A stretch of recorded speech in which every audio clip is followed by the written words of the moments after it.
جب ہم بیماریوں کے ایک پیکٹ کو روزانہ ساتھ لے کے چلتے ہیں، بلڈ پریشر، شوگر، ہارٹ کے معاملات، ہڈیوں کے کمزور ہونے کے معاملات، عمر کے اس حصے میں اللہ نے نبوت نازل فرمائی جب لوگ اپنی زندگی کا 70% حصہ گزار چکے ہوتے ہیں اور مرنے کا انتظار کر رہے ہوتے ہیں۔ اللہ نے اتنی بڑی ذمہ داری آپ پر ڈالی اور کیا فرمایا؟ اقرأ بسم ربک الذی خلق، پہلی وحی کا نزول فرمایا میں پڑھا ہوا نہیں ہوں۔ صحیح بخاری کے الفاظ ہیں، حضرت جبرائیل علیہ السلام نے آپ کو پکڑا، اپنے سینے میں دبوچا اور چھوڑا اور پھر فرمایا آپ پڑھیے۔ 3 بار یہ معاملہ ہوا۔ تیسری بار یہ معاملہ کرنے کے بعد آپ علیہ السلام کی زبان پر یہ آیات جاری ہو گئیں۔ لیکن آپ کا پھر انداز دیکھیے کہ آپ نے باقی اپنی زندگی کے 23 سال پھر کیسے گزارے۔ نہ دن دیکھا نہ رات، نہ اندھیرے کو دیکھا نہ اجالے کو دیکھا، نہ دوست کو دیکھا نہ اغیار کو دیکھا، نہ کاروباری لوگوں کو دیکھا، نہ منڈیوں میں کام کرنے والے لوگوں کو دیکھا۔ لمحہ لمحہ، پل پل، منٹ منٹ اور ساعت ساعت اللہ کے پیغمبر علیہ السلام نے اللہ کے دین کے غلبے کے لیے اپنی زندگی کو لگایا۔ یہ آپ کی ذاتی محنت تھی، پوری قوت صرف کی، پوری ایمانداری سے کام کیا۔ یہ جملے یاد کرتے جائیے۔ آج میری بھی زندگی کی ایک سٹیج ہے، آپ بھی سب کی زندگی کی ایک سٹیج ہے۔ دعوت دین آپ تک بھی پہنچ رہا ہے، دعوت دین کا پیغام میرے تک بھی پہنچ رہا ہے، اللہ کی الوہیت کا پیغام عورتوں کی سماعتوں سے بھی ٹکرا رہا ہے، اللہ کے پیغمبر کی ختم نبوت کا پیغام گلی محلوں میں عام ہے، صحابہ کی عظمت کے ڈنکے چوکوں چراہوں بازاروں میں لگ رہے ہیں، اہل بیت کی عظمت کے نعرے ملک کے چاروں اطراف میں لگ رہے ہیں، لیکن میری اور آپ کی دعوت میں وہ اثرات پیدا کیوں نہیں ہو رہے؟ وہ نتائج پیدا کیوں نہیں ہو رہے؟ وہ محرکات پیدا کیوں نہیں ہو رہے؟ وہ ثمرات کیوں سمیٹ نہیں رہے؟ لوگ ہمارے ساتھ وفا کے طور پہ مخلص ہو کے چل کیوں نہیں رہے؟ میرے منہ پہ کوئی بات کہتے ہیں، گھر میں جا کے کوئی بات کہتے ہیں، محلے میں جا کے کوئی بات کہتے ہیں، بازار میں جا کے کوئی بات کہتے ہیں، چوک اور چوراہے میں جا کے کوئی نعرہ لگاتے ہیں، اسکول اور کالج میں کوئی بات کرتے ہیں، امور سیاست کے ان ایوانوں میں بیٹھ کر منافقت کی باتیں کی جاتی ہیں۔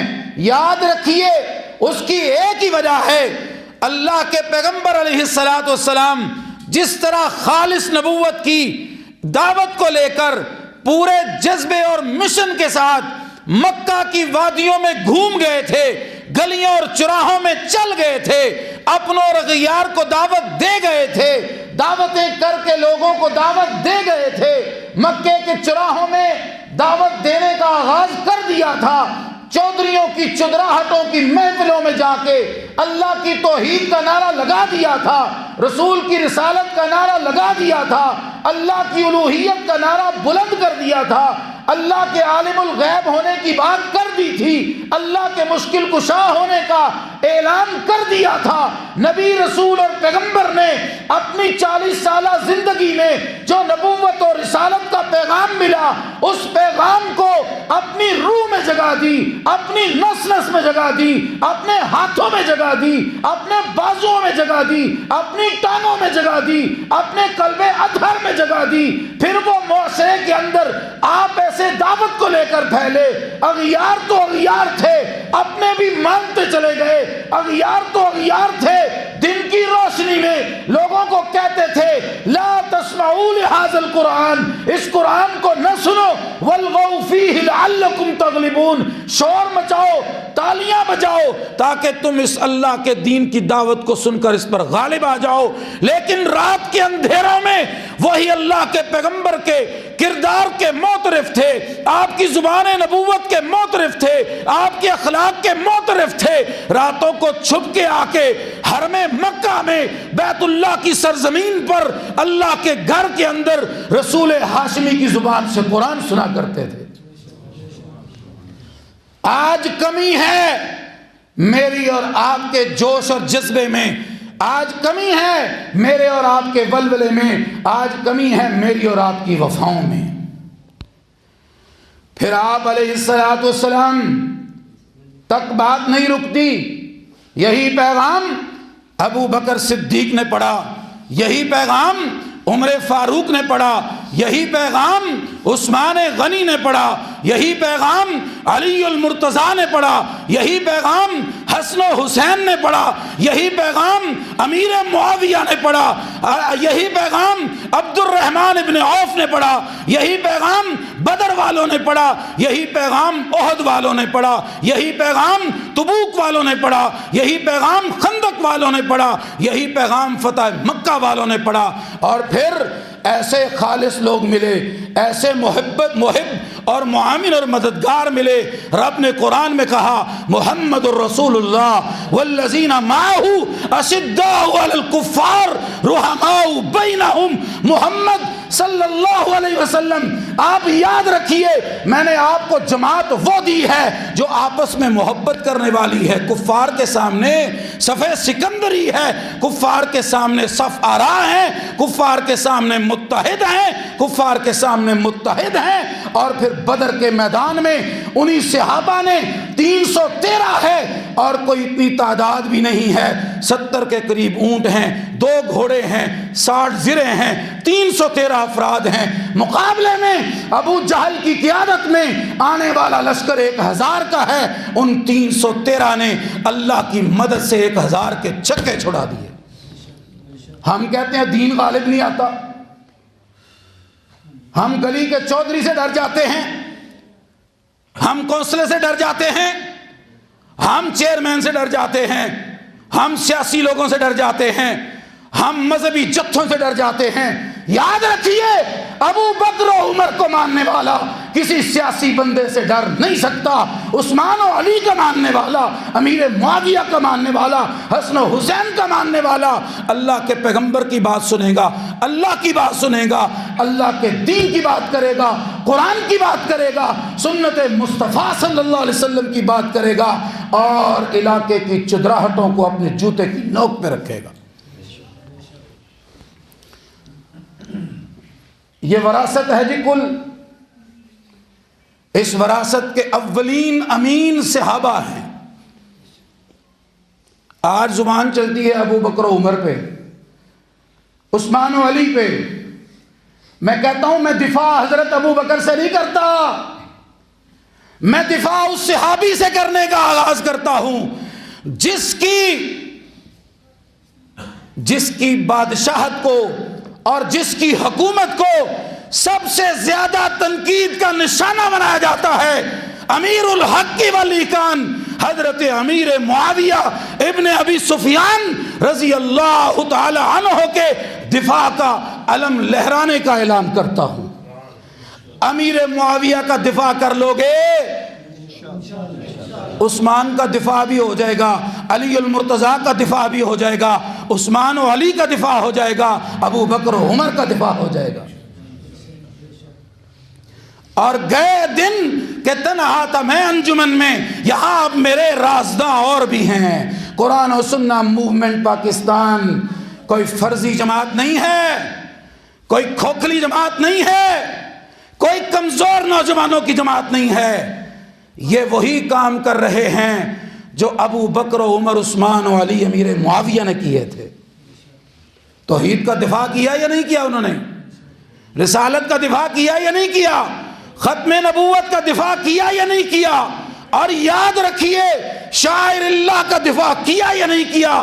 مساجد اللہ کا دفاع کیا یا نہیں کیا؟ مدارس کا دفاع کیا یا نہیں کیا؟ یہ کام سارے صحابہ کرتے رہے۔ آج اسی کام کو سر انجام دینے کے لیے قرآن و سنہ موومنٹ پاکستان پوری جرت کے ساتھ، پوری ہمت کے ساتھ، پورے ولولے کے ساتھ اور پوری تنتنت کے ساتھ اللہ کے فضل و کرم سے میدان عمل میں ہے۔ اور میں مرالی والا میں یہ کہہ کے جا رہا ہوں، قرآن و سنہ موومنٹ پاکستان کا ایک ایک نوجوان میری آنکھوں کا تارا ہے۔ اس کی طرف اٹھنے والی آنکھ ہماری طرف اٹھے گی، اس کی طرف چلنے والی زبان ہماری طرف چلے گی۔ ہم دیکھ لیں گے پھر گلیوں میں بھی، بازاروں میں بھی، مدرسوں میں بھی، مسجدوں میں بھی، سیاسی اکھاڑوں میں بھی اللہ کے فضل و کرم سے ایک ایک کو چن چن کے اس کا انتخاب کر کے لوگوں کے سامنے لائیں گے۔ یہ وہ کالے کرتوتوں والے ہیں جو ابو بکر و عمر کے اوپر تنقید کرتے ہیں، عثمان و علی پہ تنقید کرتے ہیں، امیر معاویہ پہ تنقید کرتے ہیں، اور ان صحابہ کا دفاع کرنے والے قرآن و سنہ موومنٹ کے اوپر تنقید کرتے ہیں۔ ہمیں 4 5 10 20 50 نوجوانوں کی جماعت نہ سمجھا جائے۔ ہم نے منی اسٹیڈیم کے اندر ہزاروں افراد کو جمع کر کے گجرانوالہ شہر کے تمام جغادریوں کو یہ پیغام دے دیا ہے، تمہاری چدراہٹوں کے راستے ختم ہو گئے ہیں، اب نوجوانوں کے کام کرنے کا وقت آ گیا ہے۔ اور ہم نے انشاءاللہ کام کر کے دکھایا ہے، ہم کام کر کے دکھائیں گے اللہ کے فضل سے۔ ہماری سیاسی حمایت اسے حاصل ہوگی، ہماری سیاسی حمایت اسے حاصل ہوگی، ہماری سیاسی حمایت اسے حاصل ہوگی جو حلقہ 132 قصور کھٹیاں میں قائد اہل حدیث علامہ حافظ ابتسام الہی ظہیر کی حمایت کرے گا۔ دین کی بنیاد پہ لڑ رہے ہیں ہم سب سے۔ اور میرے یہاں پر نوجوان ساتھی بھائی ابتسام رشید صاحب، میرے بھائی عبدالعلیم بٹ صاحب، میرے محترم عبدالوکیل بٹ صاحب، بھائی قاسم صاحب، انہیں اکیلا نہ سمجھا جائے، ہم ان کے پیچھے ہیں۔ اور پورے قرآن و سنہ موومنٹ کے سارے نظم کو میں ایک طرف کر دوں، خدا کی قسم خانوادہ ہزاروی کا ایک سیف الرحمان بٹ تمہارے لیے کافی ہے۔ نعرہ تکبیر، نعرہ تکبیر، قرآن و سنہ موومنٹ پاکستان زندہ باد، قرآن و سنہ موومنٹ پاکستان زندہ باد، محترم جناب حضرت مولانا سیف الرحمان بٹ صاحب زندہ باد۔ یہ صحابہ کا دفاع تو اللہ نے کیا ہے۔ انہوں نے کہا وَإِذَا قِيلَ لَهُمْ آمِنُوا كَمَا آمَنَ النَّاسِ قَالُوا وَنُؤْمِنُ كَمَا آمَنَ السُّفَهَاءُ، جب انہیں کہا جاتا ہے نا ایمان لے آؤ تو وہ کہتے ہیں ہم ویسے ایمان لائیں جیسے نعوذ باللہ پاگل لوگ ایمان لائے ہیں۔ یہ مشرکین اور کفار کا طریقہ ہے صحابہ کے اوپر زبان چلانے کا۔ انہوں نے سب سے پہلے قرۂ ارض پر صحابہ کی جماعت کو، اللہ کے پیغمبر پر ایمان لانے والوں کو بے وقوف کہا۔ جواب کس نے دیا؟ اللہ نے۔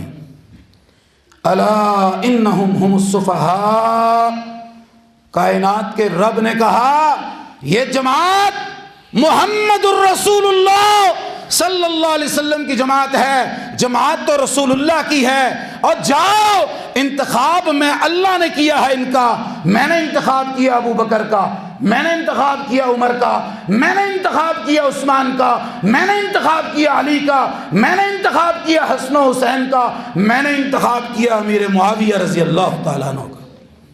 کہتے ہیں آج جی کاتب وحی نہیں تھے، بعد میں ایمان لانے والے تھے۔ مرزا جیلمی، جب تو مرے گا تیری قبر کو ہم کھولیں گے، دنیا کو دکھائیں گے تیری قبر میں سانپ بچھو تیری اس جسد کو کاٹ رہے ہیں اور تیرے چہرے کو ننگا کر رہے ہیں، کیونکہ تیری زبان وہ ہے جو ابو بکر و عمر کو بھی معاف نہیں کرتی، عثمان و علی کو معاف نہیں کرتی، حضرت عائشہ کو معاف نہیں کرتی، حضرت امیر معاویہ کو معاف نہیں کرتی۔ پھر رب کے پیدا کردہ حشرات الارض اور درندوں کی زبانیں اور ان کے ڈنگ تیرے چہرے کو نوچنے سے کیسے معاف کر سکتے ہیں؟ تیری قبر بھی کھلے گی، ہم فقیروں کی قبر بھی کھول لینا، فیصلے ہو جائیں گے۔ اس لیے قرآن و سنت موومنٹ کا سب سے پہلا کام اللہ کے دین کی دعوت دینا ہے، معاشرے میں توحید کی دعوت دینا ہے، شرک کے اڈوں کے خلاف بات کرنی ہے، محمد الرسول اللہ صلی اللہ علیہ وسلم کی ختم نبوت کا قانون بنوانے کے بعد اس کے جو پیش رو ہیں لندن میں بیٹھ کے بار بار نبوت کا اعلان کر رہے ہیں، آپ کے اور میرے قائد نے 1000 بار ان کو مباہلے کا چیلنج دیا ہے، آؤ مقابلے میں، ادھر سے ابتسام الہی ظہیر آئے گا اپنے گھر والوں کے ساتھ۔ اگر تم سچے ہو، تم کہتے ہو ختم نبوت کا دروازہ بند نہیں ہوا، اور ہم مرزا طاہر اور دیگر لوگ جو ہیں وہ مرزا غلام احمد قادیانی کے پیش رو ہیں، وہ بھی ذلی بروزی نبی تھا، ہم بھی اس کے پیش رو ہیں، آؤ میدان میں مباہلہ ہوگا، اللہ کا عذاب تم پر نازل ہوگا۔ ختم نبوت کی جنگ ہم لڑ رہے ہیں، مجھے بتائیں توحید کی جنگ لڑنا عظیم مشن ہے یا نہیں ہے؟ بتائیے ذرا۔ مرالی والا والوں روٹی نہیں کھائی؟ وہ کھانا تو میں نے نہیں کھایا، میری آواز نکل رہی ہے، مائک پیچھے بھی کر دو پھر بھی آواز آئے گی اللہ کے فضل سے۔ بول نہیں رہے، ڈر تو نہیں گئے آپ؟ اللہ کی قسم اپنے لیے لڑانے کے لیے نہیں آئے آپ کو، اللہ اور اس کے رسول کے دین کے نفاذ کے لیے مرالی والا والوں آپ کو میدان عمل میں نکالنے کے لیے آئے ہیں۔ نکلیں گے انشاءاللہ؟ دونوں ہاتھ ہیں تو ذرا کھڑا کریں ذرا۔ میں نے لفظ بولنے، آپ نے ہاتھ بار بار کھڑے کرنے ہیں، اور میرا ایمان ہے آپ کو بار بار ہاتھ کھڑا کرنے پر انشاءاللہ کہنے پر انشاءاللہ ثواب ملے گا، میرا رب دے گا۔ رب کی توحید کے لیے میدان عمل میں آنے کے لیے تیار ہو، ختم نبوت کا جنگ لڑنے کے لیے، دفاع ختم نبوت کے لیے کیا میدان عمل میں آنے کے لیے تیار ہو؟ ابو بکر کا دفاع کرنے کے لیے، عمر کا دفاع کرنے کے لیے، عثمان و علی کا دفاع کرنے کے لیے، امیر معاویہ کا دفاع کرنے کے لیے، اور ہم سب کی اماں جان حضرت عائشہ کا دفاع کرنے کے لیے میدان عمل میں آنے کے لیے تیار ہو؟ عبدالعلیم بٹ صاحب مبارک ہو، مرالی والا جاگ رہا ہے اور انشاءاللہ جاگتا رہے گا۔ اور سنیں ہمارا پلان، سنیں، تحفظ صحابہ اور اہل بیت کا قانون قومی اسمبلی سے پاس ہوا، سینٹ سے پاس ہوا، اور عارف علوی کے ٹیبل پہ گیا، چند لوگوں نے کہا اگر آپ اس کے اوپر دستخط کریں گے نا اور کسی بھی ایسے شخص کے لیے 10 سال کی قانونی سزا کا تعین کریں گے جو کسی بھی صحابی کی گستاخی کرتا ہے تو معاشرے میں فساد پیدا ہوگا۔ اتنا کم ہمت اور بے ایمان اور کمزور نکلا ہے، دستخط نہیں کیے۔ تو ہم نے یہ جنگ بند تو نہیں کر دینی، ہم تحفظ صحابہ اور اہل بیت کی جنگ کو چوکوں چراہوں میں لے کے جائیں گے، میدانوں بازاروں میں لے کے جائیں گے، دکانوں مارکیٹوں میں لے کے جائیں گے، اداروں میں لے کے جائیں گے، پبلک کو ہموار کریں گے، رائے عامہ کو منظم کریں گے، اور انشاءاللہ وہ وقت قریب ہے جب کراچی سے لے کر خیبر تک پورے ملک کے مسلمان اللہ کے فضل سے جی ٹی روڈ پہ ہوں گے اور تیرا باپ بھی دستخط کرے گا۔ تم نے ہمیں بزدلوں کی اولادیں سمجھا ہے؟ جو دوسرا آئے گا اس کو بھی اللہ کے فضل سے ڈنڈا دے کے ان سے دستخط کروائیں گے، یہ بھی آپ سے وعدہ ہے۔ پھر آگے سنیے،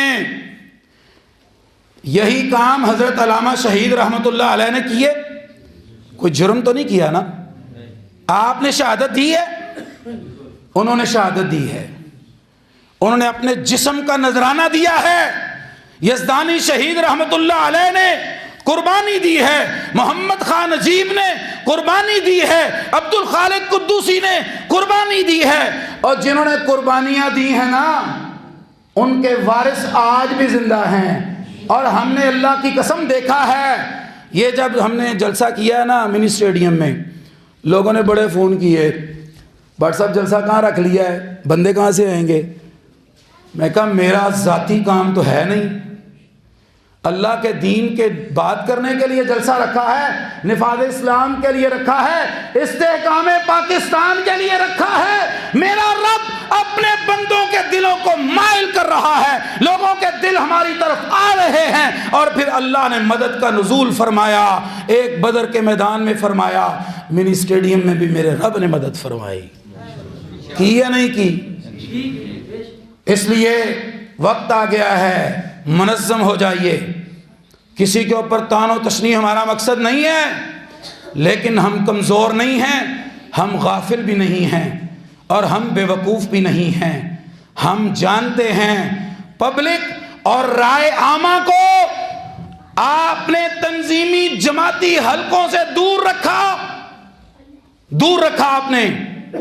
آپ نے کہا نہیں زیادہ لوگوں کو نہیں بلانا چاہیے۔ خدا کی قسم جس گاؤں گئے ہیں لوگ ترسے ہوئے تھے، ہمارے پاس تو سال سے کوئی آیا ہی نہیں ہے، عہدے لے کے گھر بیٹھے رہے، دفتروں میں بیٹھے رہے۔ اور یہ کوئی بات نہیں ہے، میں سب جانتا ہوں، میرے منہ پہ جب داڑھی مونچھ نہیں آئی تھی میں نے تب ملک کے طول و عرض میں دورہ جات کیے تھے اور جماعت کو منظم کیا تھا، منہج اور مسلک کے لیے، احیاء دین کے لیے۔ جب کام ہمیں دیکھا کہ معاملات تو سلجھ نہیں رہے، مسجدوں پہ قبضے ہو رہے ہیں، مدرسے آپ کے ویران ہیں، یہ میں مائک سے ہٹ کے کہہ رہا ہوں، آپ کے مدرسے بانج ہیں۔ خدا کی قسم میں دیگر اسکول آف تھاٹ کے مدرسوں میں آپ کو لے جاؤں، وہاں انقلاب پیدا ہو رہا ہے، جدید علوم سکھائے جا رہے ہیں، اور جو سکھایا جا رہا ہے پکے اور منظم طریقے سے سکھایا جا رہا ہے۔ اور ادھر حکومتوں کے محکموں میں سیٹیں آتی ہیں، بندے انہوں نے شارٹ لسٹ کر کے پہلے رکھے ہوتے ہیں، ہم نے اپنے بندے فلاں محکمے کی فلاں سیٹوں پہ ہم نے لگوانے ہیں، یہاں پر کوئی دستخط چلی جائے، کوئی جناب لیٹر چلا جائے، حضرت دستخط فرما دیں، 100 سوال پوچھے جاتے ہیں، دستخط ہو جائیں تو ان کی وقت نہیں ہوتی، جعلی لیٹر کہہ کے منہ پہ مار دیا جاتا ہے۔ کہاں سے لاؤں میں علامہ احسان علیہ ظہیر شہید رحمۃ اللہ علیہ کو، کہاں سے لاؤں؟ علامہ احسان علیہ ظہیر شہید رحمۃ اللہ علیہ کا نام ہم تقلید شخصی کے لیے نہیں لیتے، ہم تو بچوں، نوجوانوں، بزرگوں کے دلوں میں جذبات پیدا کرنے کے لیے ان کا نام لیتے ہیں۔ اس کا نام خود ایک تحریک ہے، کیسے اس کا نام مٹاؤ گے؟ رب نام زندہ رکھتا ہے لوگوں کے، رب رکھتا ہے زندہ نام۔ تمہاری کیا اوقات ہے؟ تمہارے ہاتھ میں اگر اقتدار کی کرسی دے دی جائے، خزانوں کی چابیاں دے دی جائیں، تم اپنے بندوں کو مار دو بھوکا، انہیں ایک لقمہ تک نہ دو۔ یہ انسان کی کیفیت ہے۔ یہ بات عیاں ہے دنیا پر، ہم پھول بھی ہیں تلوار بھی ہیں، یا بزم جہاں مہکائیں گے یا خون میں نہا کر دم لیں گے، جو چاہے قتیل اب کچھ بھی ہو، ہر حال میں اپنا حق لیں گے۔ اہل حدیثو، حق لینے کا وقت آ گیا ہے، ہر حال میں اپنا حق لیں گے، عزت سے جیے تو جی لیں گے یا جام شہادت پی لیں گے۔ وآخر دعوانا الحمدللہ۔